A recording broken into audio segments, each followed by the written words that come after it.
Tonight we're having a wonderful gala to celebrate the 70th anniversary of the first day of class at the Southern University Law Center. Basically, school opened on September 1st, 1947, and now 70 years later, we are really celebrating that great and momentous occasion. What are your thoughts as you look back on the history of the Law Center? I think back about the history of the Law Center as being a school of access and opportunity that has created opportunities for great leaders who are lawyers, jurists, corporate leaders, district attorneys, and all the great legislators that have really helped the state of Louisiana elevate itself over the years. When the program is over tonight, what would you like people to keep in mind about the Law Center as it moves forward? I would like people to think about the Law Center as a beacon of opportunity, and that we are providing the resources necessary to provide lawyer leaders for the 21st century that are going to solve a lot of problems in America and be great advocates for people all across the world. Welcome to the 70th anniversary celebration of the Southern University Law Center.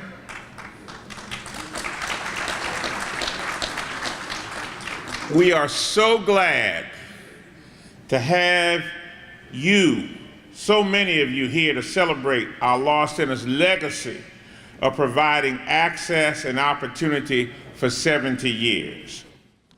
We have been blessed with a number of great activities over the last couple of days. We had a great reception for our donors last night at the Donald Wade House.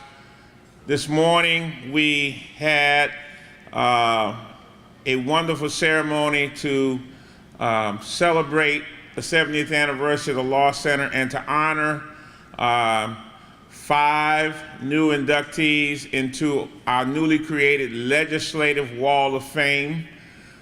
We were very blessed to be able to do that today. We had a wonderful continuing legal education program, and we have been blessed to receive a statement of recognition for the Southern University Law Center from Governor John Bel Edwards. And I will read the letter that Governor Edwards has sent to us. On behalf of the citizens of the great state of Louisiana, I want to congratulate you and the Southern University Law Center on celebrating its 70th anniversary. This is a remarkable achievement. You have a rich history. In its 7 decades of existence, the Southern University Law Center has produced an array of notable alumni and has one of the most diverse faculty and student bodies among law schools in the nation. This institution was founded on the principle of justice, and we must never forget the man who paved the way. It was established as a direct result of the lawsuit filed in 1946 by Charles J. Hatfield, Jr., who was seeking admission to a state law school but was denied access because of his race. He prevailed, and since opening its doors, the Southern University Law Center continues to provide an opportunity for countless students to earn their law degrees and pursue international studies as well. The bright, bold, and devoted graduates of the Southern University Law Center have a serious responsibility now more than ever to help improve our communities, state, and nation. I am proud to say several graduates play an integral role in my administration. The Southern University Law Center is truly a remarkable beacon in the pursuit of higher education and excellence. Again, congratulations on 70 years, and I wish you the best in all of your future endeavors. God bless. John Bel Edwards, Governor.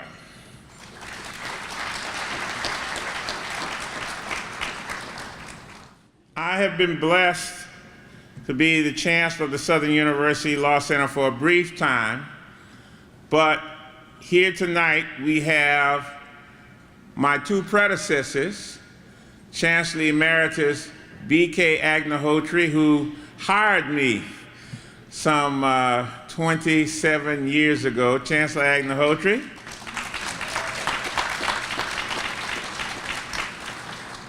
And the man who succeeded him, Chancellor Freddie Pitcher, Judge Freddie Pitcher retired. You see here, I didn't see him earlier, but I know he's got to be here. There he is, great. So I want to, for a moment, underscore the significance of September 1st, 1947. Because that was a day full of excitement for 8 young men who, up to that time, would have been denied access to legal education in Louisiana. And because of the courage of Charles J. Hatfield, they were afforded that particular opportunity. So let's think about what was happening around that time in 1947, just for a moment. Well, there was a young fellow by the name of Jackie Robinson who was leading the Brooklyn Dodgers to the pennant, the National League Championship in 1947, and eventually to the World Series. He was a record breaker, a groundbreaker. He made all kinds of great things happen. There was also a couple of great football coaches in Louisiana, A.W. Mumford, Southern University, and he had a great star running back named Odie Posey. And then there was a young upstart coach out of North Louisiana at Grambling College named Eddie Robinson, and he had a wonderful star by the name of Paul Tank Younger. So imagine these 8 young men coming into the scene, first day of class, and they were part of a motion of action that was going on in the country. The country was changing. It was after World War II, and they were going to be part of the change in the United States. Imagine how excited they must have been. And so I felt that excitement today. And it is with great pride that I am here to be able to have all of you recognize that that was a great day and that it changed America. So it is that the Southern University began on September 1, 1947. And I just wanted to share a couple of facts with you. When the school first started, it was allocated about $60,000. $30,000 was used to buy 10,000 volumes of law books. $25,000 was used as an operating budget, and then about $5,000 for administrative expenses. To have you understand in context how little money that was, about 8 years earlier, in a case called Gaines versus Canada in Missouri, the state of Missouri allocated $200,000 to open a law school in Lincoln University to avoid having to desegregate or integrate the University of Missouri Law School. At the same time that Charles Hatfield was waging his battle with the state of Louisiana, he was represented by Thurgood Marshall, A.P. Turow, Lewis Berry.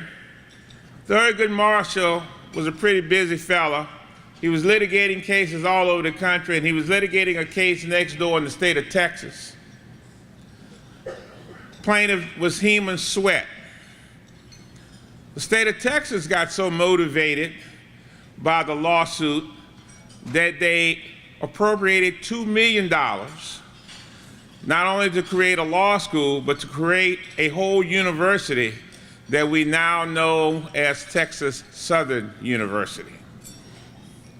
So the $60,000 was a paltry amount, but because of the great skill of Felton Grandison Clark and John B. Cade and other leaders, they made it work. And when they began In 1947, admitted into that class was Ellison Dyson, who was a 1947 graduate of Southern University from Franklinton, Louisiana.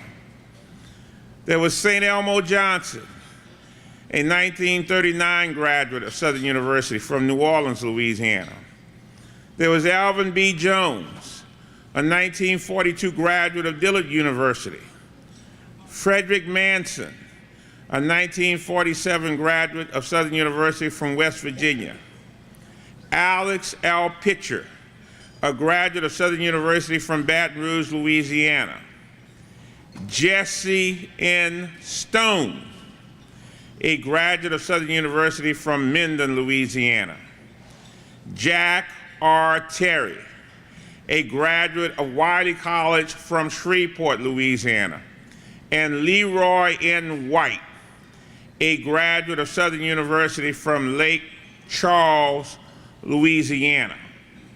Out of the original 8, in June 1950, 6 of them earned their law degree and were admitted to practice law in 1950. Those 6 were Alex Pitcher, Leroy White, Ellison F. Dyson, Jesse Stone, Alvin B. Jones, and St. Elmo Johnson. Those 6 new attorneys soon embarked on successful legal careers throughout the state of Louisiana and the nation. Ellison Dyson began practicing law in Washington Parish and Franklinton. He also went on to earn a master's degree in education from Southeastern Louisiana University in Hammond in 1971, and was one of the first African Americans to file and campaign for elective office in Washington Parish. Alex L. Pitcher jumped right into the civil rights struggle in Baton Rouge, working with the NAACP and Thurgood Marshall on several civil rights cases, including the Brown versus Board of Education case. In 1963, Pitcher and his family moved to San Francisco, where he ran local economic opportunity and low-income buying programs in President Johnson's War on Poverty effort. Jesse N. Stone moved on to Shreveport, where he was for many years the only African-American practicing law in Shreveport. He worked tirelessly as a civil rights attorney, battling several racial injustices in Shreveport before returning back to Baton Rouge to serve first as the dean of the law school from 1971 through 1972, and then as president of the Southern University system from 1974 to 1985. I had the pleasure, when I first became a faculty member at the Southern University Law Center, of being able to watch Dr. Stone teach as he became a faculty member after being president. He was the first African American appointed to the Louisiana Supreme Court, serving as Associate Justice pro tempore. Leroy White from Lake Charles became a great estate tax attorney. He eventually returned to Baton Rouge, where he taught part-time for Southern and LSU, and he had a long career with the Internal Revenue Service. Alvin Basil Jones practiced law in New Orleans, and St. Elmo Johnson practiced law in Monroe.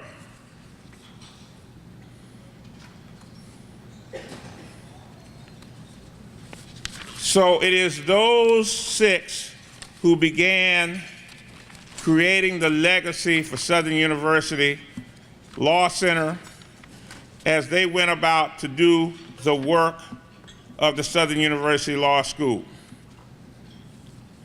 And the first leaders and administrators for the Southern University Law School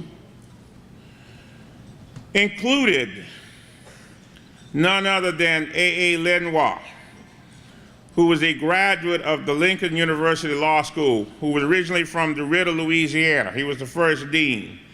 There was Vanu LeCoeur, a graduate of Howard University School of Law from Cane River. There was Edward Patterson, a graduate of Lincoln University Law School from Tuskegee, Alabama. Then, after their initial hires, other hires that came prior to the first day of classes included Thomas S.E. Brown, a graduate of Harvard University and native of St. Louis, Missouri. Severette Grimes. She became the first law librarian, and then Vera C. Jackson, who was the secretary.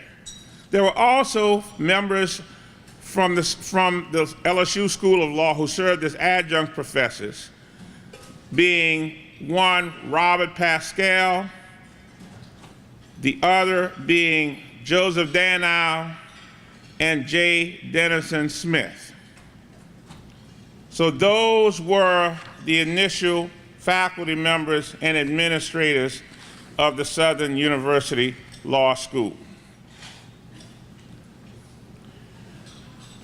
Tonight, it is my honor to introduce our guest speaker. Claire Babineaux Fontenot has returned to Louisiana as an operating partner at Bernhardt Capital Partners. She joins Bernhardt with more than 25 years of experience in finance, capital markets, and investor relations. Before joining Bernhardt Capital, Ms. Babineaux Fontenot spent 13 years as a global executive at Walmart Stores, Inc. Most recently, she served as the executive vice president and global treasurer of Walmart, where she was responsible for over 1,000 associates across 28 countries. Prior to her role at Walmart, Ms. Babineaux Fontenot was a partner at the Adams and Reese law firm in Baton Rouge, Louisiana, leading the firm's tax practice. A proud alumna of Southern University Law Center, she has always been a supporter of this great institution, including tonight, where she represents the Bernhardt Capital as one of tonight's platinum sponsors. Ladies and gentlemen, please join me in welcoming Claire Babineaux Fontenot. What you may not know is that this very tall lady happens to love shoes. I do. Again, because Barry's here, I also happen to love handbags and dresses, but I digress. So I bet you're wondering, well, what on earth does her being tall and her loving shoes have to do with this occasion? Chancellor Agner-Hotry, you're wondering that now, aren't you? I know you are. So to that I say, not only do I love shoes with high heels. The higher, the better. And what does that have to do with this occasion? I say it has everything to do with this occasion.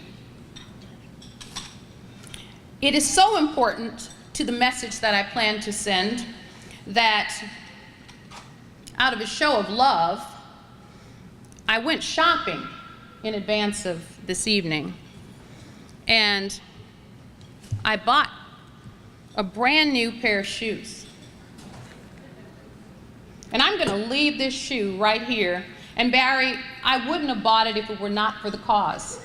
I really wouldn't. I'm just a giver, baby. I'm just a giver. So I will leave this shoe here in the hopes that by the time I'm done, you'll understand what significance it has to this moment. When I was a young girl growing up in South Central Louisiana, I actually tried for a very long time to deny an immutable characteristic of mine. I actually thought it was possible for me to hide the fact that I was tall. Now, Now you might ask, how does one hide the fact that they're tall? Well, there are in fact ways. So what did I do? In any photograph that you'd see me in from when I was a young girl, I'd lean, I'd bend over, and more than anything else, I sat rather than stood. You see, what has happened is that as time passed, I actually wore flat shoes all the time, no matter what I had on. I always had a little kitten heel. And one day, I had the occasion to try on a pair of lovely high-heeled shoes. And something happened when I did that. With those shoes on, it just didn't seem right for me to slouch or to bend or to sit. They made me want to stand and stand tall. They made me want to walk, and if I'm honest, they even made me want to strut. In a very meaningful way, that's what organizations like Southern University Law Center do for so many, including me. They make you want to strut. Southern University Law Center took this person who stands before you, the granddaughter of sharecroppers, the daughter of parents who did not graduate from high school. They took me and they poured everything that they had into me. I am the product of their investment. Now, I've gone to other schools. My mother was surprised that one could continue to go to school as much as I did, in fact. But you don't often hear me talk about them, though they are perfectly good schools. But my school is Southern University Law Center. I am a bona fide purple? Blue. I have a little purple, but that's a different story. I am a royal blue and gold, dyed-in-the-wool member of the Jaguar Nation. That I am. And these high-heel shoes have become a symbol for me. It is an embrace of who I am. Now, I was reminded of my shoe epiphany while strolling down Florida Drive earlier this week. As I walked past the Mentorship Academy, a quote on the outside wall caught my attention. Have any of you seen it before? It reads, "If I have seen further than others, it is because I'm standing on the shoulders of giants." That quote is really the foundation for this event. It is both an acknowledgement and it's a challenge. It's an acknowledgement that we stand tall because of Charles J. Hatfield III, whose lawsuit resulted in the creation of the law school, and A.P. Tureau, and A.A. Lynn Walsh, and countless others who have come before us. And it's also a challenge. It summons the beneficiaries of this great legacy to move further, to make progress, and especially when times are hard. And I think everybody in this room would acknowledge we've had some hard times lately, especially when times are hard. That legacy challenges us to persevere, and it challenges us to stand. Thank you very much. Tonight, we also come to make a special presentation To the Chief Justice of the Louisiana Supreme Court, Chief Justice Burnette J. Johnson. Chief Justice Johnson is a direct result of the courage of Charles J. Hatfield. Why do I say that? Well, because Charles J. Hatfield had the courage to make a demand, African Americans in the state of Louisiana were given the opportunity to seek legal education in the state of Louisiana. And so he started this demand in 1946.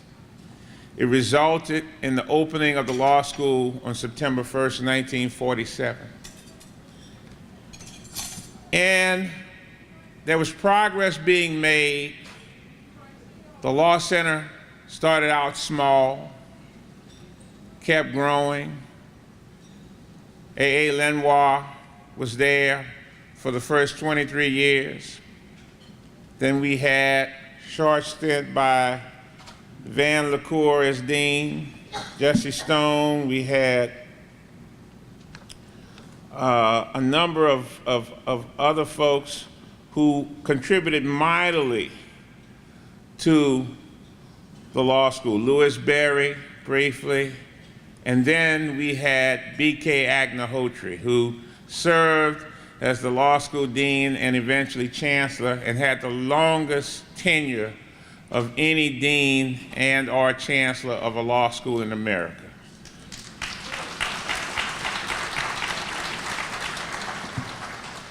And during his tenure,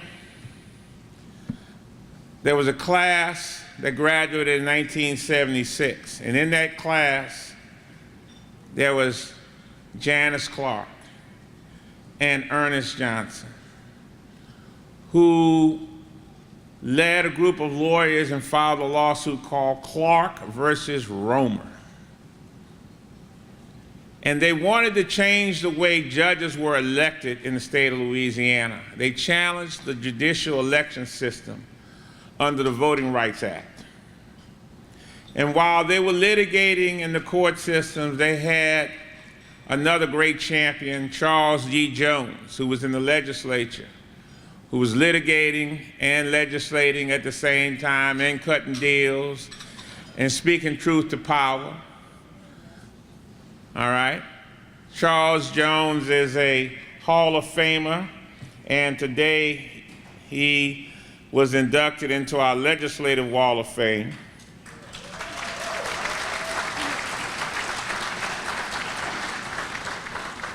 And so they kept pushing and plotting, and people threatened them, but they weren't afraid because they had the spirit of Charles Hatfield in them. And so they were later joined by a fellow by the name of Ron Chisholm out of New Orleans. He was not even a lawyer. He was just a man who wanted to see progress. And so he made himself a plaintiff. And there was another suit going on, and that related to Supreme Court and appellate courts and so forth and so on. And everybody just worked together. They put their shoulder to the wheel. And eventually, it led to a settlement of the lawsuit. And the actual drafting of the legislation that created the sub-districts and all the other remedies that are now part of what we have in the Louisiana judicial system, that was done by Charles D. Jones. That happened in 1992. That was 25 years ago. And so we started seeing the progress. We started seeing opportunities opening up. And today we take it for granted that Louisiana has the largest number of African American judges per capita. We take that for granted, but it couldn't be taken for granted then.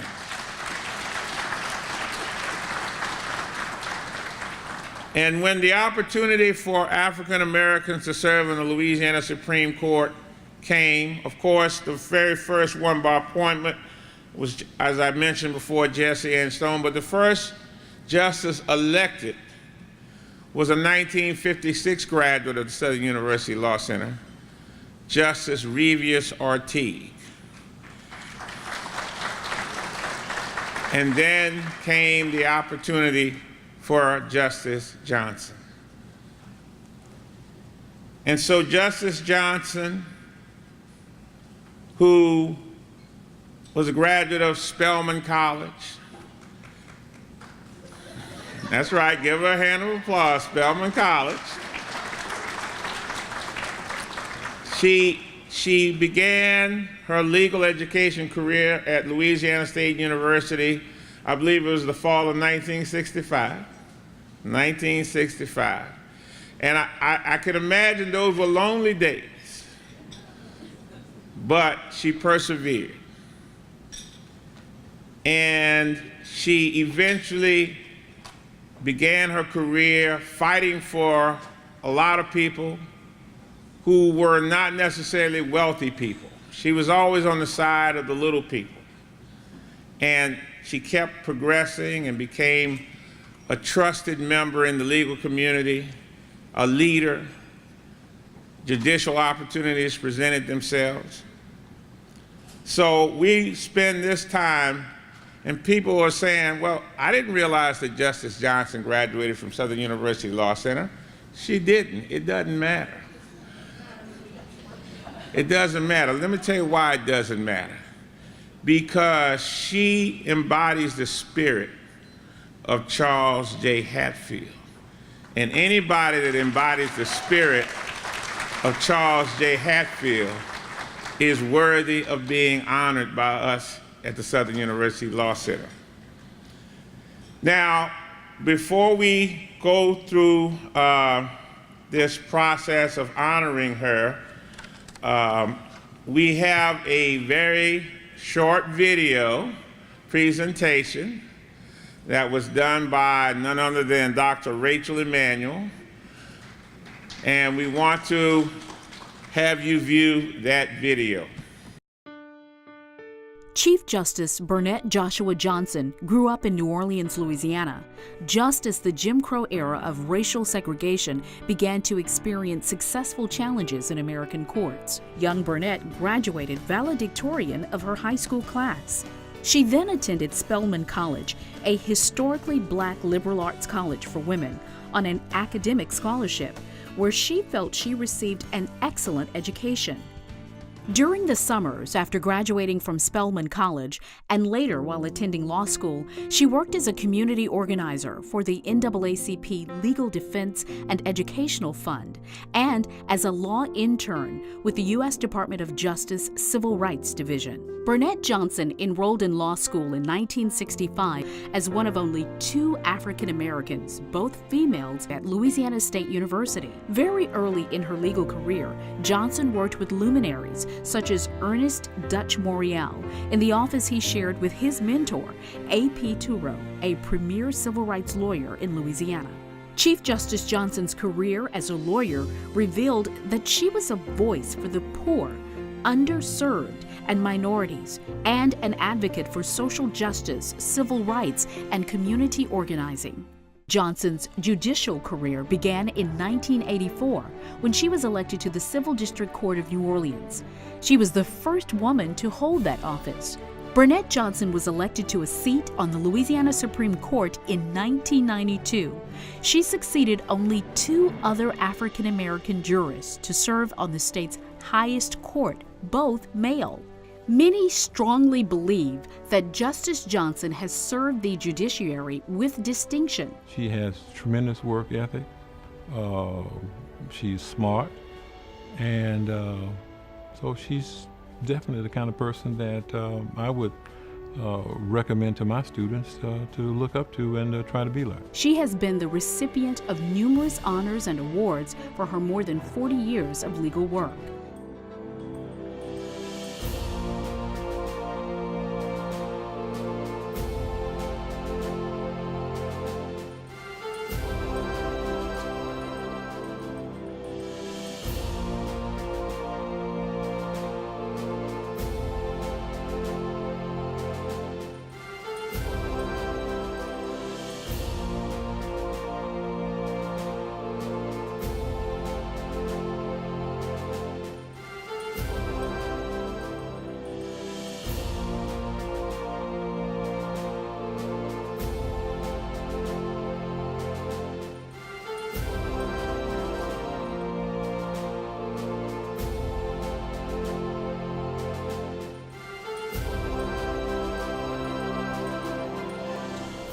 Blazing a Trail to Justice, Burnette Joshua Johnson, first African American Chief Justice of the Louisiana Supreme Court.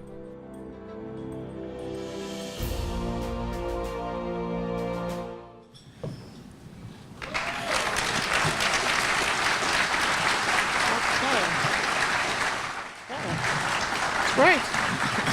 Lovely. Thank you. Thank you so much.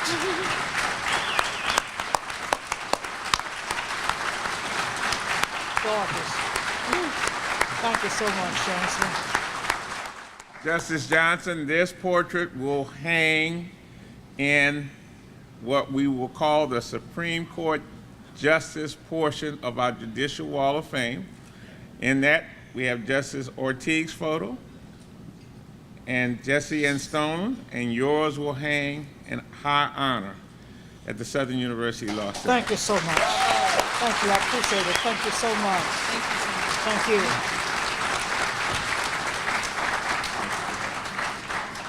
Justice Johnson. I think I have a chance to say thank you. They didn't tell me how many minutes I was allowed. But I'm notorious for being brief. This has just been a wonderful, absolutely wonderful occasion. Just the ambiance, everything's lovely. Everybody looks lovely.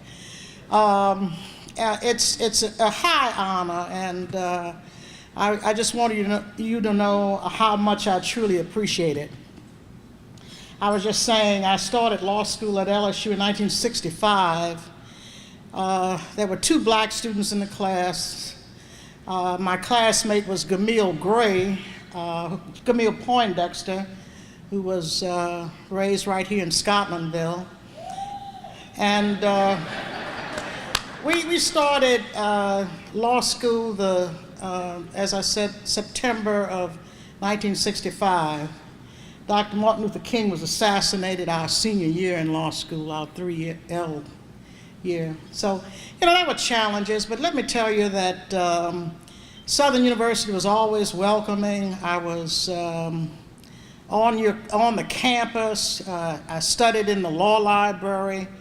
Etta K. Hearn was my roommate because I moved down to Scotlandville for one of those years of law school, and so you need the fellowship and the camaraderie of fellow lawyers and law students, and that's what I found at Southern Law Center.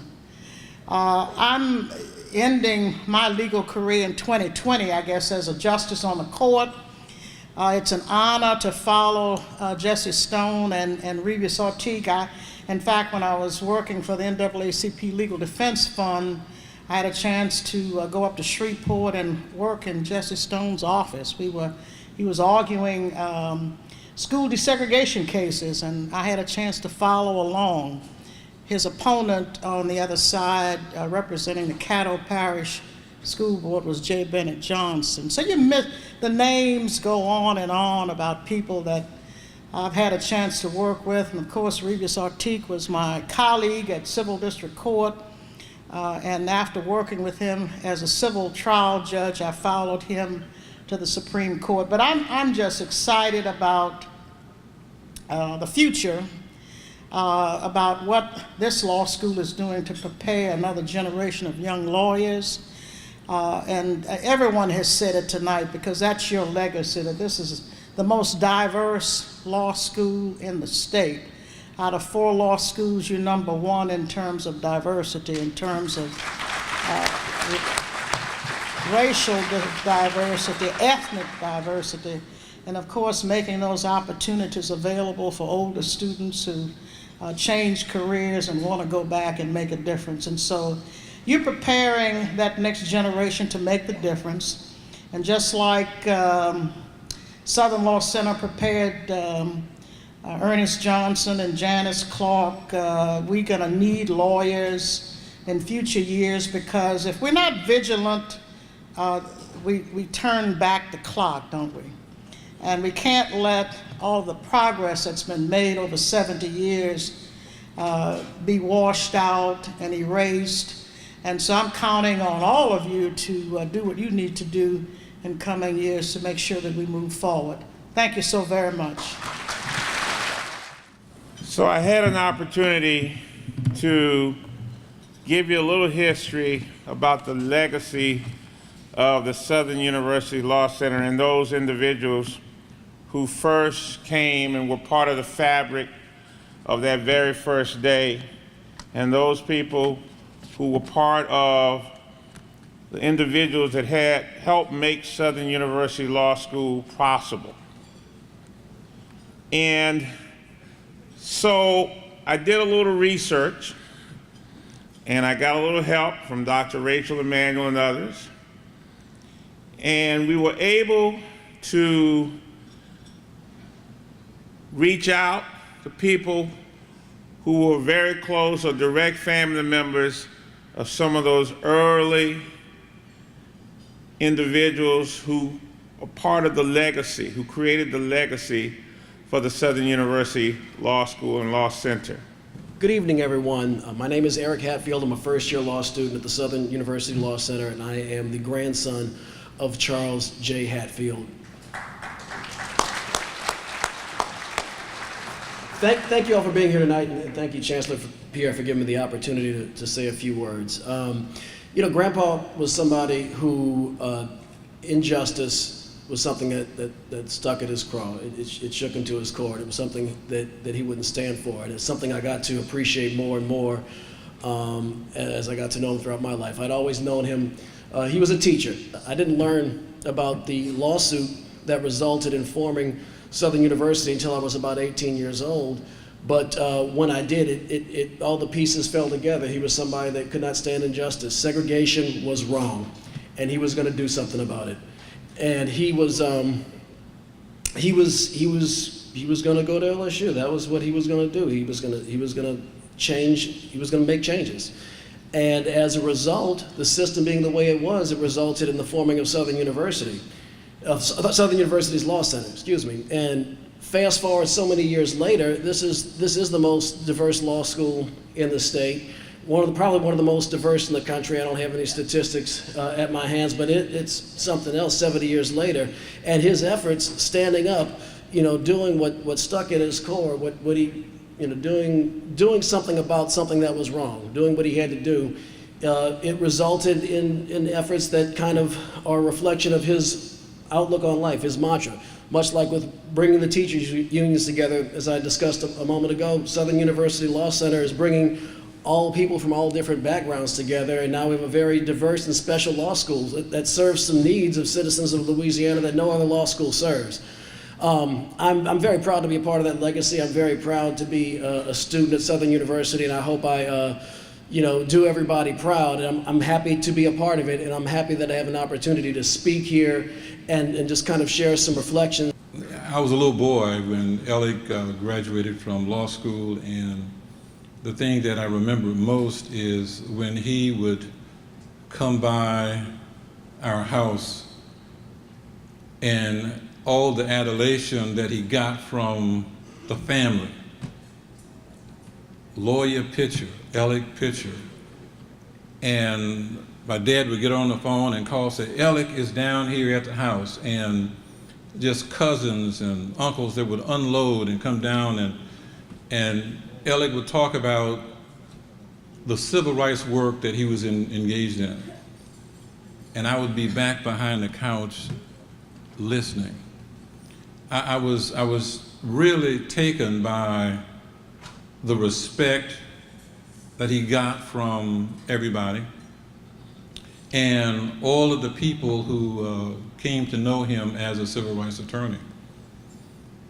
When I went to law school and graduated from law school, I ended up meeting so many people. You know, your cousin represented me. He did such an outstanding job.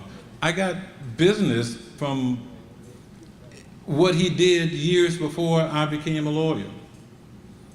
Alec moved on to San Francisco,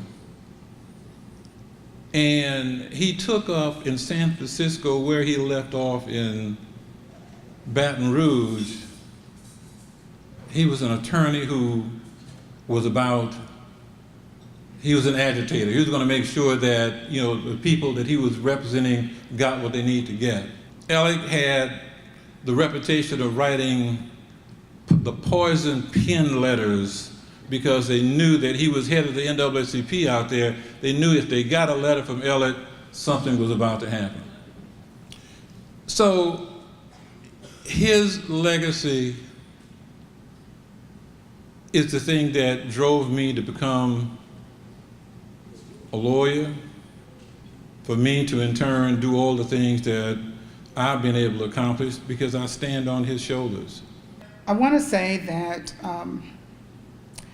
my father had a mantra, and his mantra was, "To whom much is given, much is required."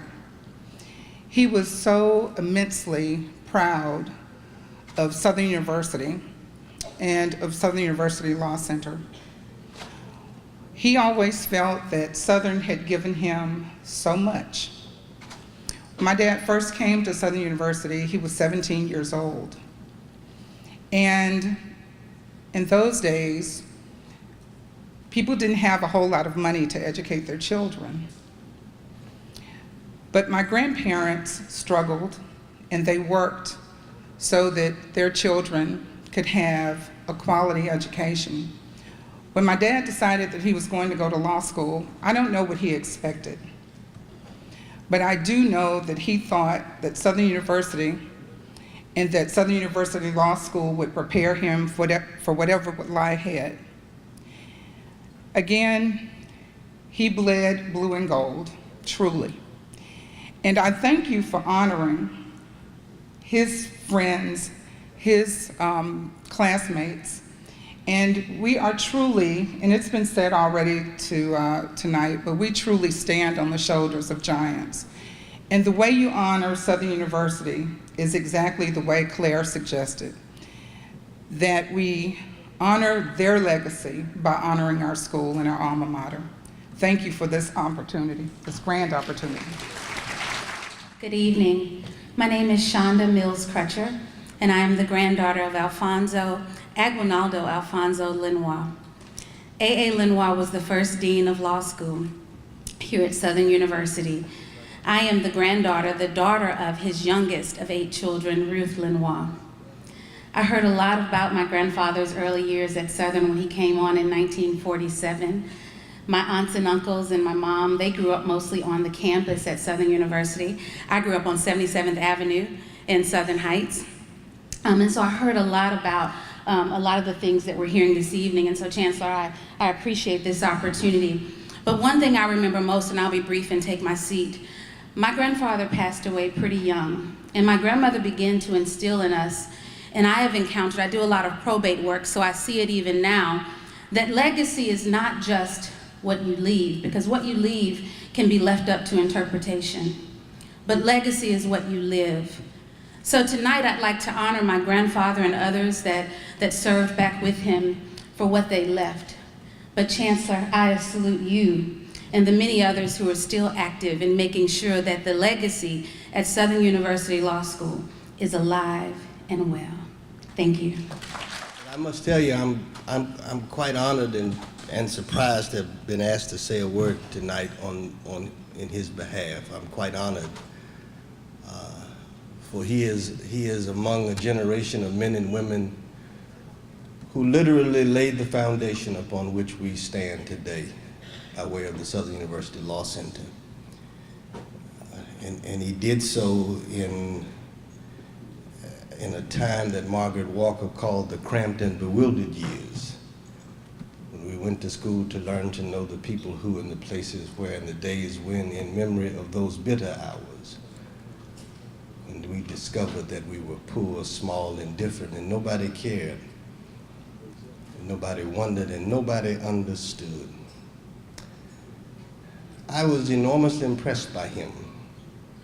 It's my sense of him, I remarked of him what Dizzy Gillespie's contemporaries marked of him, that his sense of humor often belied the true depth of his intellect.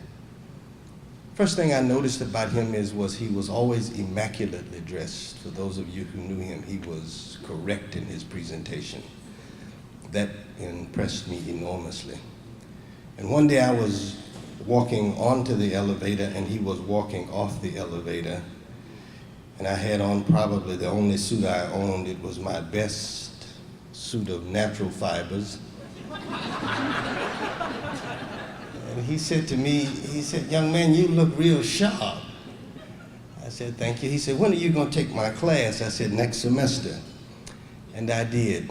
And we became very close. The recognition that you give to Leroy White and the Jesse Stones and the others who were a part of that generation, who were boys and girls but grew up to be men and women in spite of those things. You do more to honor the legacy of the Law Center than you do them. And it is my prayer that the Lord shall forever bless his memory and those of his generation, as well as the memory of the Law Center. Thank you. Please rise and raise your glasses.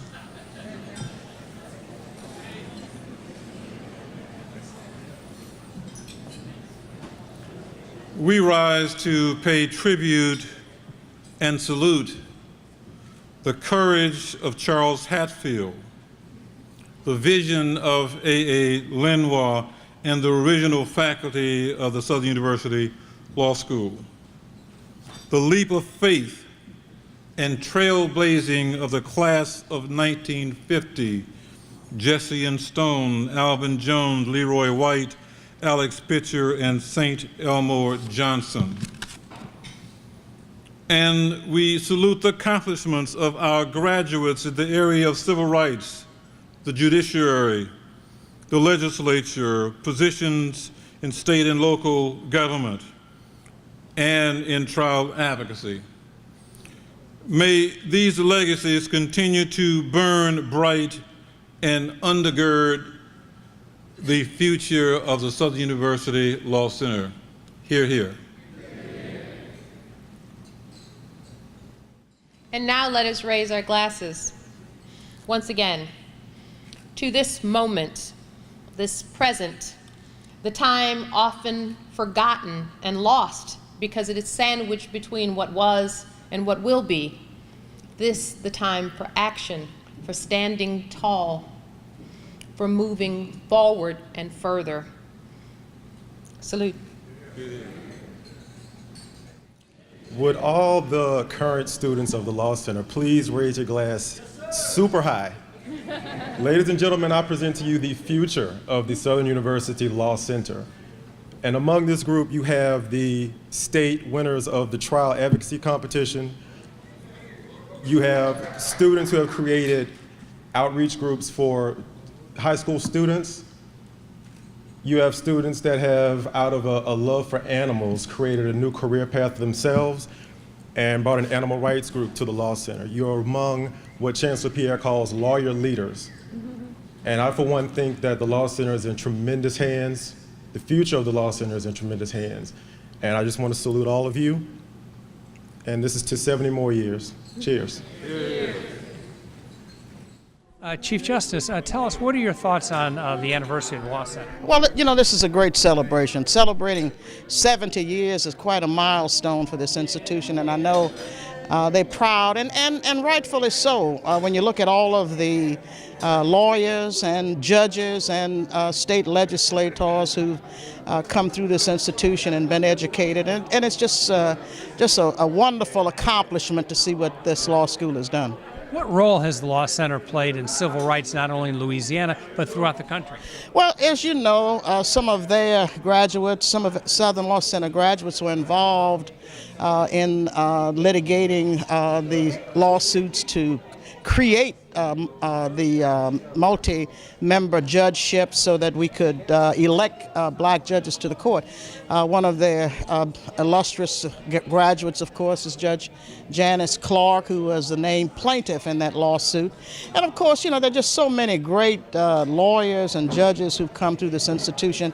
What a lot of folks don't realize is that Southern University Law School is our most diverse of the 4 law schools in terms of age, race, and gender, because they have a history of folk coming back and going to law school as a second career. I know I've talked with many of them, and that's been their story. What was your message here tonight?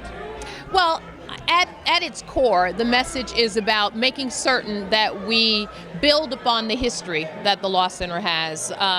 We're celebrating, commemorating our 70th year, and that would be the 70th year since the first day of classes at Southern University Law Center, or Law School is what it was called, in fact, at the time. So what I hope that the audience heard from me was that we have a very rich history, that history is something that we should build upon. It's a challenge for us to do more in the future so that we can realize the potential that the Law Center provides for all of us. Tell us, what did you learn at Southern University Law Center that has made you the success that you are today? Oh, there's so many things that let me think about just a few. So certainly one of the things that I learned is that there can and should be civility in the bar, that lawyers have a responsibility toward professionalism and civility, and I certainly encountered those things. It was a very nurturing environment for me. I also learned how to think like a lawyer.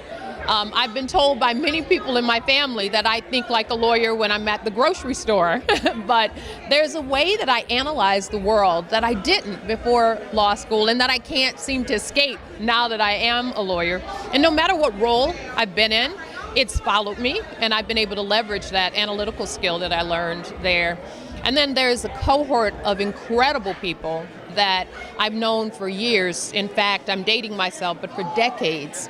And I certainly leverage the expertise of those other good people who graduated from the Law Center as well. All of those things have contributed significantly to whatever success I have been able to have professionally.